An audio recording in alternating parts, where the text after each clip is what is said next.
Hello everyone, and welcome back to the channel. Today, we're taking a trip back in time, not to the prim and proper world you might imagine, but to one of the weirdest, most contradictory periods in history, the Victorian era. You think our times are strange? Oh, just you wait. The Victorians were obsessed with progress, science, and a very strict moral code. But underneath that polished surface was a world of bizarre science, strange social fads, and a fascination with the downright morbid. It was a time when cutting-edge science and ancient superstitions collided in the most spectacular ways. So, grab your tea, adjust your monocle, and let's dive into the delightful insanity of the Victorian age. First up, let's talk about medicine.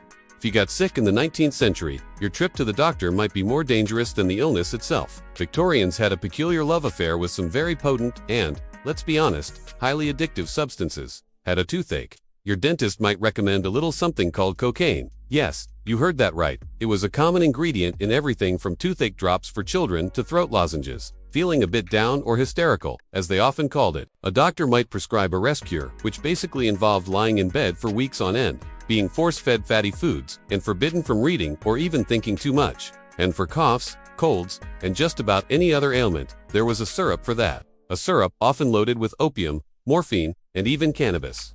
These patent medicines were sold over the counter, promising to cure anything and everything. The most famous was probably Mrs. Winslow's soothing syrup for teething babies, which was essentially a bottle of morphine. It was certainly effective at soothing them. A little too effective, in fact. It's a chilling reminder that the line between a cure and a poison was incredibly blurry. But the weirdness didn't stop at the pharmacy. The Victorian home was a minefield of potential dangers, all in the name of beauty and fashion.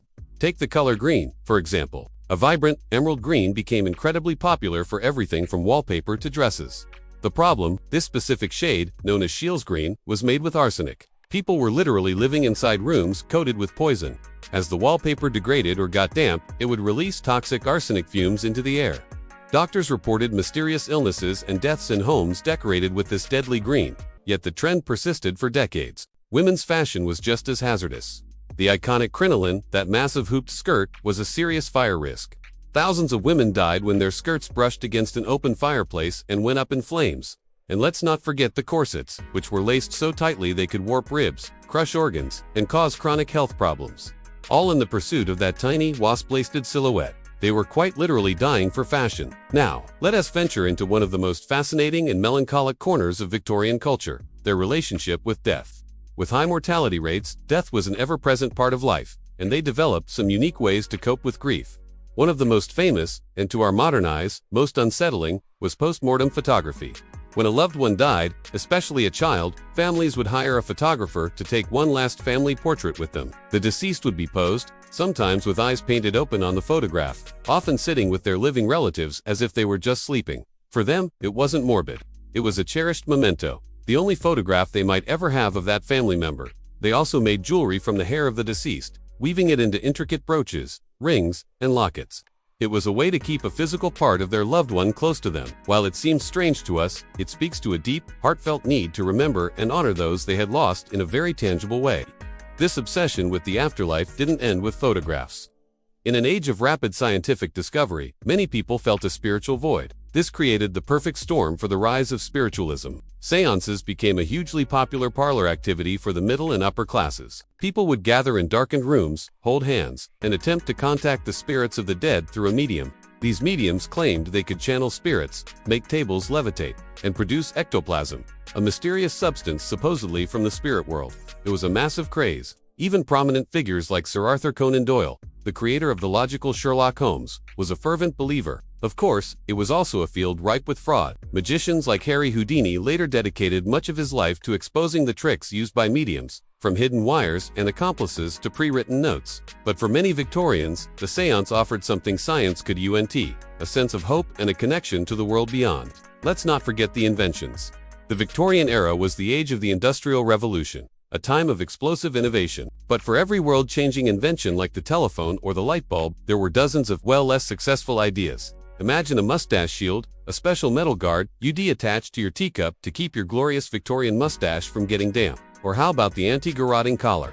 Fearing street crime, some gentlemen wore a spiked leather collar to prevent thieves from strangling them from behind. There were proposals for pneumatic railways to shoot people through tubes and bizarre flying machines that looked more like elaborate death traps than aircraft. It was an era of unbridled optimism and experimentation, where no idea was too strange to at least try. This spirit of let us throw it at the wall and see what sticks gave us some of the foundations of our modern world. But it also gave us a fantastic catalog of wonderfully bonkers contraptions. So what can we make of all this? The Victorian era was a period of incredible tension. It was an age of reason clashing with superstition, of strict public morality hiding private eccentricities, and of groundbreaking progress living side by side with deadly traditions. They were building the modern world while trying to talk to ghosts. They were inventing life-saving technologies while poisoning themselves with wallpaper. This contrast is what makes them so endlessly fascinating. They weren't just stuffy figures in black and white photos. They were complex, contradictory people navigating a world that was changing faster than ever before, much like our own. Their bizarre fads and dangerous habits are a powerful reminder that progress is never a straight line, and humanity has always been a little bit weird. Thank you so much for joining me on this journey into the wild and wonderful world of the Victorians. I hope you found it as fascinating as I do. If you enjoyed this video, please give it a thumbs up and consider subscribing to the channel for more dives into the strange side of history. And don't forget to hit that notification bell so you won't miss our next adventure. Let me know in the comments which Victorian oddity you found the most surprising. Until next time, stay curious.